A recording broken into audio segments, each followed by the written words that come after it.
Welcome to the shop. Hope you're having a great day. Alright, it's time for another Q&A and time for me to do a little rambling. Yeah, man, if you watched the last video, it was talking about getting a friend or someone that's going to be honest with you about your knife making. It's kind of funny what a lot of people wrote, and I'll go into that, but first, I'm going to put my website up in the cards. It's the first down in the description. I got 5 knives up there. I got shirts up there. Amazon links are there and in the description for all the tools I use. Stuff like that. Let's see. Make sure to leave some more comments, your questions, tips, all that good stuff. And like, subscribe, hit the bell. Alright, let's just get into it. So I got a good chuckle because the comment I got the most after the last video basically was talking about you need to find someone that's honest with you, because when you ask other knife makers how your knife look, they're all going to tell you your knife looks great when it might look like complete shit. You know, it's hard to tell someone else you don't know something good or bad, because they'll all say how good they can react, but anyway, I digress. Woo! Alright, big cut. Man, I almost forgot my drink, and you know my voice would be gone if I didn't have a drink.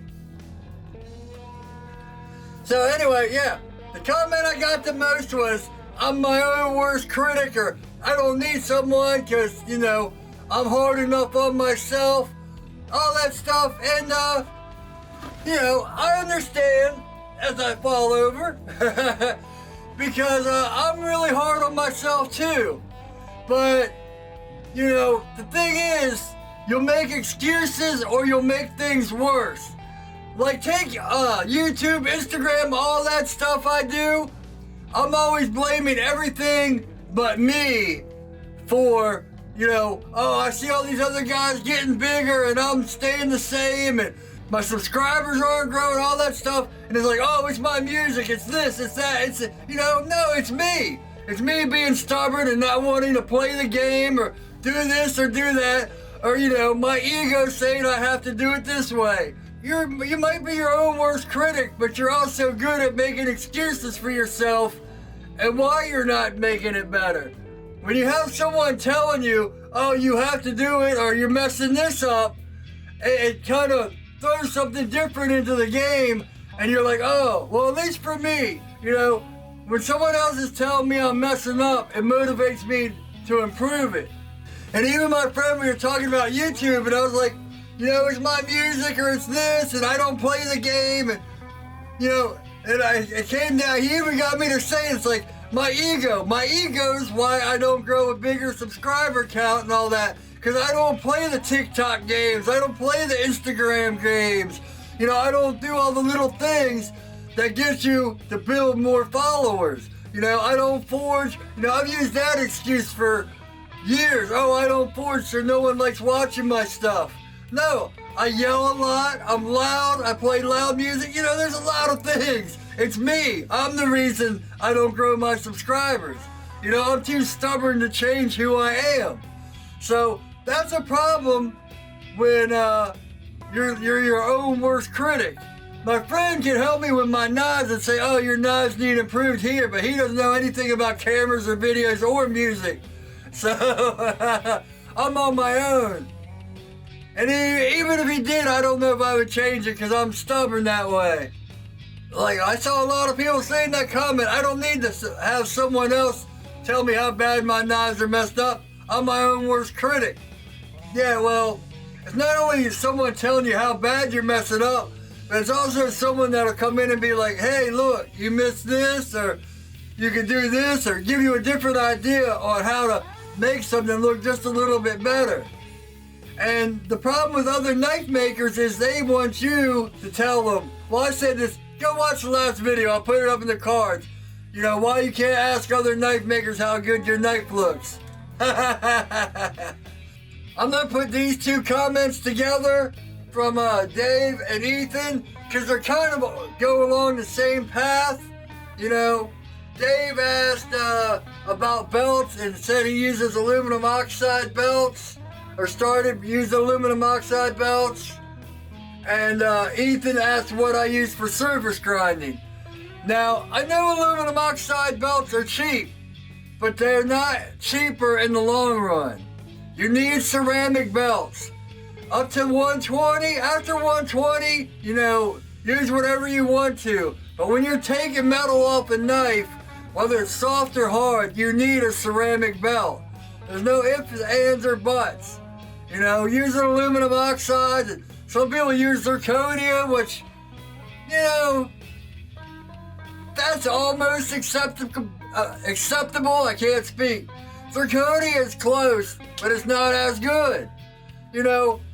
When you're spending close to enough of the money on zirconia as ceramics, you might as well just buy ceramics, which are better. They cut better, they clean out better, everything's about them.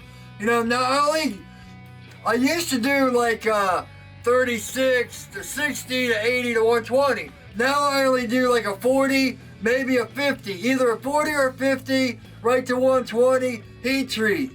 Then the same thing, 50 or a 40 to 120, and then I go to Trizacs. Now Trizacs are real expensive, but they last forever.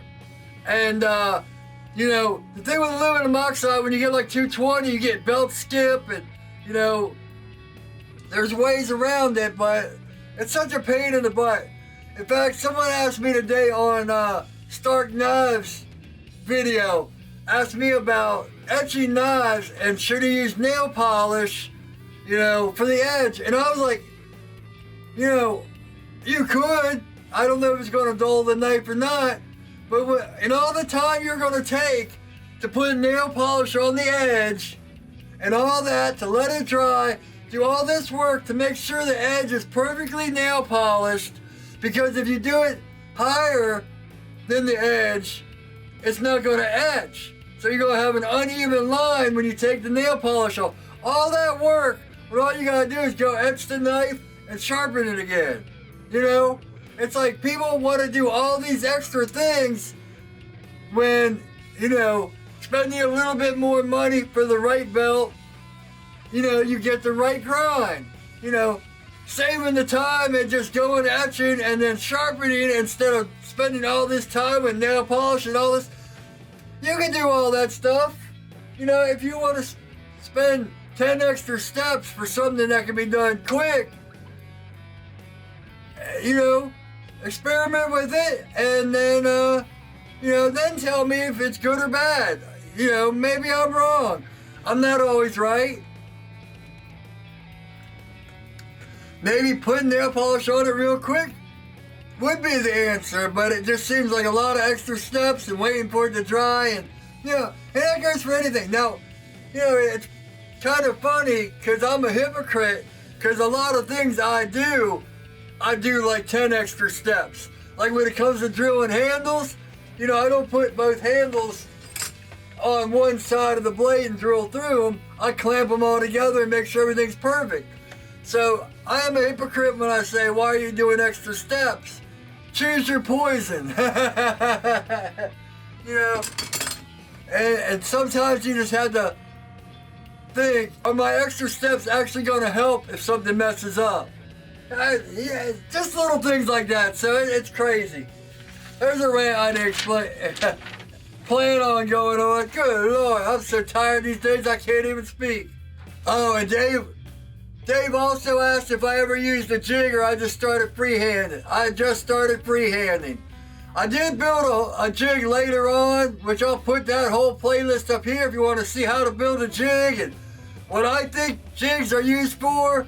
But, a lot of people like jigs, but I've also seen a lot of guys that do the same grind. They've been even grinding knives as long, if not longer than me, and their knives all look the same. Which, that's good in some, consistency is a good thing. But when that's the only thing you can do, it's not that good. And what happens if something happens and you need to fix it? And there's just so many things to jigs I don't like, unless you're doing like 10 knives. Then they seem like something that makes sense. But, that's me. You know, some people swear by jigs. And, it's something you have to think about for yourself.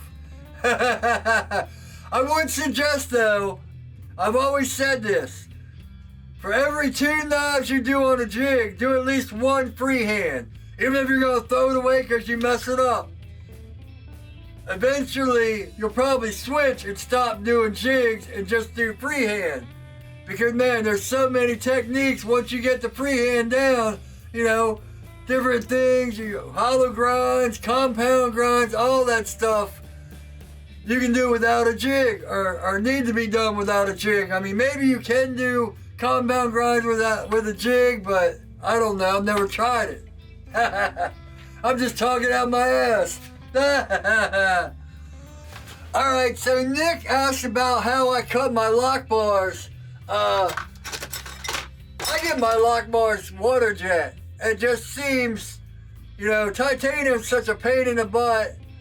You know, the first set of them I didn't have the side one cut, so all I'd have to do is take a bandsaw and cut into it and drop the lock bar. The very first frame lock I made, I did use a slitting saw. And it's slow and monotonous, it takes time, and yeah, I was thinking about trying one of those abrasives with the Dremel. So, thanks for the tip. If I ever need to, I was like, what is that? Good to know about the abrasives. If I ever need to do one like that, it's good to know, because I thought of that, because they're thin too. They're a lot thinner than a slitting saw. But let me know, Nick, in the comments, how many you need to do like a whole lock bar. Does one work, or does it like, because I know they wear down pretty quick, you know, like if you're using like a grinder and a grinding disc, they wear down. So, how many discs do you actually get for a lock bar? Alright, so Jesse asked about if I sell at shows or online. I can only sell online now because I take care of my 90-year-old mom, so I can't go anywhere.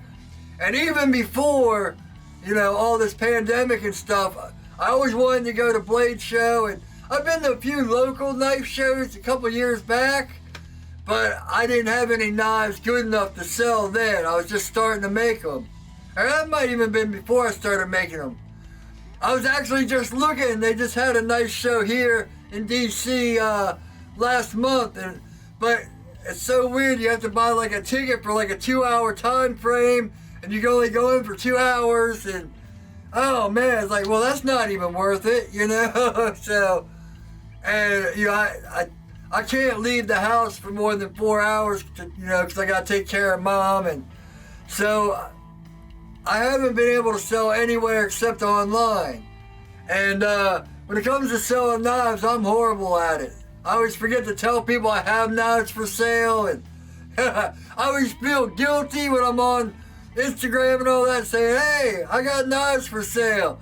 I'm just not a good salesman, so I'm the wrong guy to ask about knife sales. But if you're watching this and you guys sell knives, let us know where you sell your knives. You know, do you go to shows? Do you go to craft fairs? Where do you sell your knives? Because that's something that it would be nice to know. Because I can make knives all day, every day, but I can't sell them to save my life. I get lucky here and there. Speaking of knife sales, Ethan asked why I don't have any fixed blades up there. Well, there's 2 up there now, and there's also 3 folders. So, yeah, there we go. I'll get in my knife sales this way. Thanks, Ethan. and Jesse. Well, Jesse, we talk all the time on Instagram and everything else, so you've been around for a long time, and I appreciate that. All you guys, you know, a lot of you guys that have been here a couple years, we go back and forth, and, you know, it's like a big old crazy family. Don't mean to call you crazy, but if you're hanging out with me, then...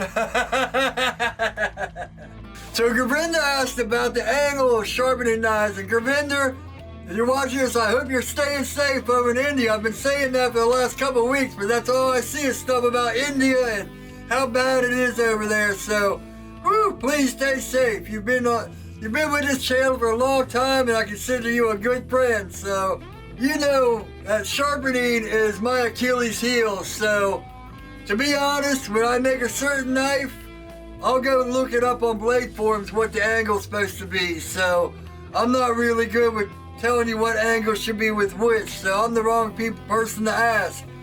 But you guys, this, good Lord, I'm losing my voice.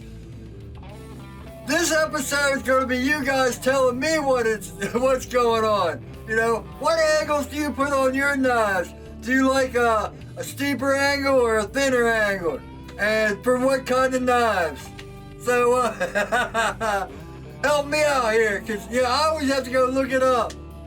Alright, so DJ Slick asked, love that name, DJ Slick. What's up, Slick? He asked about the porter saw, the bandsaw here. Now, the first one I had was a Harbor Freight, and that lasted pretty good. And then I got this Win, and it's real good. Man, pound for pound, price for price, the bandsaw is the one tool that is better than all the rest. You know, you can use a disc grinder, but when you go from a disc grinder to a bandsaw, it's like the doors of heaven open. You know, now I know I've got lathes and milling machines and 2 grinders and all that, but those machines all are around $1,000 to $2,000. For $150, boom, pound for pound, that's it. You know, drill press too. You need a drill press. And check this out, I'll show you. Here's an exclusive. See, I just got a vise on my bench, and I take 2 pieces of wood, and then I clamp the bandsaw in there, and I put a clamp on the trigger, and then I have a foot switch down here that I plug in. But I built this. When you get the bandsaw, you know, it'll have just a little teeny thing. Take the screws out of that, save the screws, and then drill it out. You can see, here's where that little plate was. So here's the screws that came with it. And then you just make a slit in like what? It's probably like a 6" by 6", 1/8" piece of mild steel. Cut a hole in it. Boom, boom. You're good to go. That's it. But yeah, you can buy those tables, but I just use this vise. So that's about it. I don't know how long or short this one is, but I got like 4 or 5 questions. In fact, one question is about forging and stuff like that, which I'm leaving for the next one because I got a whole rant about that too. I'm almost to 5K subs. And I always told guys I'd tell you about my arm at 5K subs, so that might come next. But yeah, make sure to leave your questions and your tips and all that. And leave all the tips for the stuff I asked about today, and we'll put it in the next one too. Make sure to like, subscribe, hit the bell, all that stuff we tell you. I don't know. My website's up in the cards. It's first down in the description. Alright, I'll put the playlist right here for the rest of the Q&As. And my website's right there. Hope you're all having a great day. And as always, I'm losing my voice. Take it easy.